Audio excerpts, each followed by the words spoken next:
Bonjour à tous et bienvenue chez Jurassic Knack. Alors aujourd'hui je vais vous faire une petite vidéo dédiée à la mutation albinos chez le Python Rhésus. Mais avant, une petite histoire. Alors le premier Python royal albinos a été découvert dans les années 80 et c'est l'éleveur américain Bob Clark qui aura l'opportunité de racheter ce jeune mâle. Fin des années 80, il le reproduit et obtient une première génération qui seront en fait des het albinos, c'est-à-dire qu'ils auront le phénotype sauvage, donc la couleur vraiment du Python royal classique, mais ils seront porteurs en fait du gène albinos. Et c'est en 1992 que Bob Clark fait naître les premiers Python Rhésus albinos et prouve ainsi par la même occasion le caractère récessif de la mutation. 2 ans plus tard, en 1994, il se fait cambrioler. Les cambrioleurs du coup lui volent la majorité de ses pitons reproducteurs, ne lui laissant que les œufs se trouvant dans l'incubateur. Voilà pour ce qui était de la petite histoire. Maintenant, entrons dans le vif du sujet. Concernant les albinos, il y a 2 types d'albinisme. Il y a le témoin et le T+. Alors qu'est-ce que cela veut dire? Témoin, ça veut dire tyrosinase négatif, c'est-à-dire que les individus porteurs de cette protéine ne peuvent pas fabriquer de mélanine. Et la mélanine, je rappelle que c'est ni plus ni moins ce qui est à l'origine en fait du pigment noir. Donc le T+, à contrario du témoin, c'est le tyrosinase positif. Eux, ces individus peuvent fabriquer de la mélanine. Et donc, on va retrouver sur le phénotype du noir et toutes les nuances qui peuvent en découler. Nous, ce qui nous intéresse quand on parle d'albinos, là, ça va être les témoins. Donc, c'est vraiment comme on les imagine, les yeux rouges, le corps blanc avec des motifs jaunes. Rappelons que le T+, c'est ni plus ni moins ce qu'on appelle dans le Rhésus du caramel.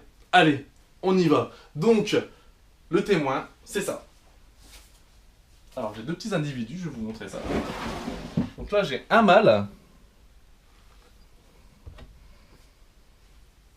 albinos. Donc la grosse caractéristique de ce gène, voilà, c'est ce que je disais tout à l'heure, les yeux rouges, un corps blanc avec des motifs jaunes. Donc ça, c'est un mâle. Et je vais vous présenter une jeune femelle.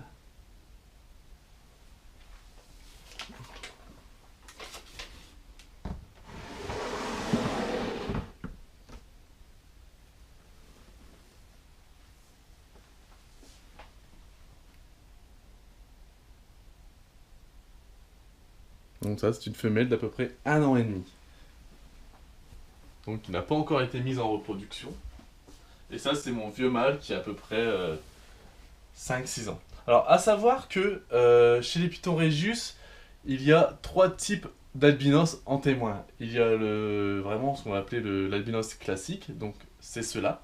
Après, vous pouvez aussi retrouver ce qu'on appelle le high contrast. Alors, ce n'est pas du tout un autre albinos, c'est le même, sauf que c'est juste des sélections qui ont été faites. Le high contrast, ça veut tout simplement dire que le blanc est vraiment pur, que les motifs sont presque orangés, donc beaucoup plus intenses, et la délimitation entre les motifs est nette. Et ensuite, vous avez aussi ce qu'on appelle le faded. Donc le faded, c'est un albinos, mais dont les motifs, dont les couleurs sont un peu plus délavées.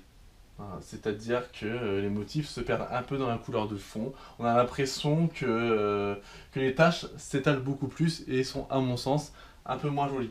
Mais je rappelle qu'un couple d'albinos classiques peuvent sortir du faded ou du high contrast, car ce n'est qu'une sélection. Voilà.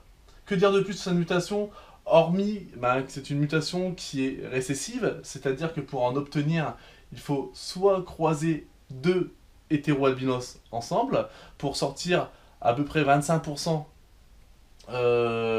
d'albinos, soit croiser 2 albinos ensemble, dans ces cas-là on ressort 100% d'albinos, ou alors croiser un albinos avec du hétéroalbinos, et à ce moment-là on en sort la moitié albinos et l'autre moitié hétéroalbinos. Et ben voilà pour la petite vidéo de présentation de la mutation albinos. Si elle vous a plu, n'hésitez pas à partager cette vidéo, à liker mes vidéos et à me retrouver aussi sur ma page Facebook Jurassic Knack. Allez, à bientôt les amis!